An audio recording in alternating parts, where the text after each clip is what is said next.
जय हिंद दोस्तों। आज इस वीडियो के माध्यम से एक छोटा सा संदेश सभी के लिए और ख़ास करके उन दोस्तों के लिए जो बहुत बड़े यूट्यूबर हैं और लगातार काम कर रहे हैं यूट्यूब के क्षेत्र में, लेकिन पिछले कुछ समय से पता नहीं क्यों उनके अंदर क्या जिज्ञासा उत्पन्न हो रही है कि बार बार जा कर के HSSC में और चेयरमैन साहब का इंटरव्यू है वो ले रहे हैं, प्रकाशित कर रहे हैं। उससे क्या फ़ायदा हासिल हो रहा है ये तो पता नहीं। शायद होगा कि ये दिखाने की कोशिश हो कि हाँ हमारी HSSC तक पहुँचे। तो जहाँ पर जो होना चाहिए काम उससे अलग हो करके आप सिर्फ़ और सिर्फ इंटरव्यू छाप रहे हो, अपना इंटरव्यू दिखाने की कोशिश कर रहे हो, तो उसमें आखिर ऐसा क्या है? उस इंटरव्यू के माध्यम से कुछ भी साबित नहीं हो रहा। बार बार आप वही घिसे-पिटे सवाल पूछ रहे हो और वही घिसे-पिटे जवाब सबको सुनने को मिल रहे हैं। तो मेरे भाई इस व्यू के चक्कर से थोड़ा बाहर निकल के आइए और असल में जो समस्या है उसके प्रति ध्यान दीजिए। आपको सवाल करने हैं, मैं आपको मैटर बता देता हूँ। चेयरमैन साहब ने कल परसों कहा था कि हरियाणा में कुछ सेंटर ब्लैक लिस्टेड हैं क्योंकि वहाँ के लोगों की मानसिकता ऐसी है कि वो पेपर लीक करते हैं। तो पेपर लीक तो और हो गया एक हरियाणा में। UGC नेट का जो NTA का सेंटर था उसका पेपर लीक हो गया हिंदी का।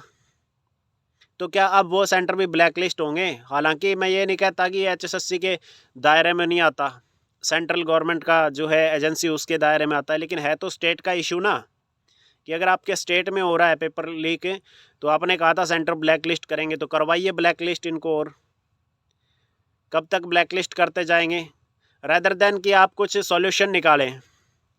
क्यों ये बार बार जो पेपर लीक हो रहे हैं और आपके हाथ में जो कानून है उसके होने के बावजूद क्यों पेपर को लीक करवाया जाता है हर बार? और आपका कानून है उसका कोई डर भी नहीं है। आखिर क्या हासिल हो रहा है इन चीज़ों से? हर बार पेपर लीक हो रहा है और भ्रष्टाचार हद है, और यूट्यूबर साथी बार बार वही चीज़ें पूछ रहे हैं। तो यार आपको पूछना क्या चाहिए ये भी तो देखो ना। किससे भला होगा? सिर्फ चेयरमैन की उन्हीं बातों से परीक्षार्थियों का भला हो जाएगा जो बार बार रिपीट हो रही हैं, या इन सब चीज़ों से जिनसे हमें निपटना चाहिए? जो चीज़ें जो भ्रष्टाचार HCS से लेकर के HSSC की विभिन्न भर्तियों में NTA का जो नेट है इसमें हो गया, उन पेपर लीक के बारे में हम सवाल ना करके क्या सवाल कर रहे हैं? आखिर आप क्या साबित करना चाहते हो? 2-4 व्यू 2-4 फॉलोअर के लिए ये सब कर रहे हो, तो ये तो बहुत गलत बात है। उससे किसी को कुछ हासिल नहीं होना। आप असली सवाल करिए कि आखिर ये सब चीज़ें हैं वो रुक क्यों नहीं रही है?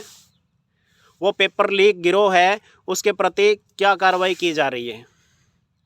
उनको कब तक रोक लिया जाएगा ताकि आगे आने वाली जो समस्याएं हैं पेपर लीक की, आगे किसी भी परीक्षार्थी को ऐसी परेशानी ना हो? एक बार एग्ज़ाम कंडक्ट होता है उसके पीछे बहुत सारी मेहनत लगती है, सरकार की भी, एजेंसियों की भी, और ख़ास करके छात्रों की परेशानी झेलनी पड़ती है सिर्फ और सिर्फ छात्रों को।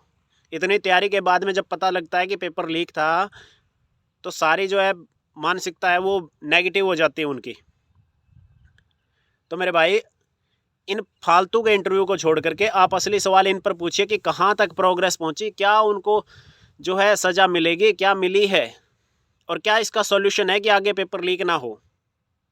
यहाँ पर डिप्टी सेक्रेटरी बने बैठे हैं, वो भ्रष्टाचार कर रहे हैं, करोड़ों के खेल कर रहे हैं, वो मार्कशीट खाली रखवा रखवा के यहाँ पे हर बार पेपर लीक हुआ जा रहा है, लेकिन आप लोगों को फुर्सत नहीं है बैठ करके इंटरव्यू छापने से।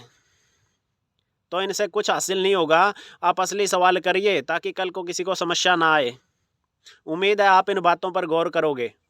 और ये न्यूज़ जो हमने यहाँ पर डाली है, एक एक दिन में 4-4 5-5 न्यूज़ आ रही हैं कि बस पकड़े जा रहे हैं, लेकिन कोई सॉल्यूशन तो नहीं हो रहा।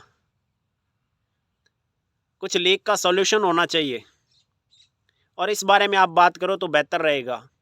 अदरवाइज़ आपका इंटरव्यू है वो धरा धरा रह जाएगा, पेपर लीक होते रहेंगे, पढ़ने वाले हैं वो परेशान होते रहेंगे। उम्मीद है आप इन बातों पर गौर करोगे। फिर मिलेंगे एक नए मैटर के साथ में। तब तक के लिए थैंक यू। जय हिंद।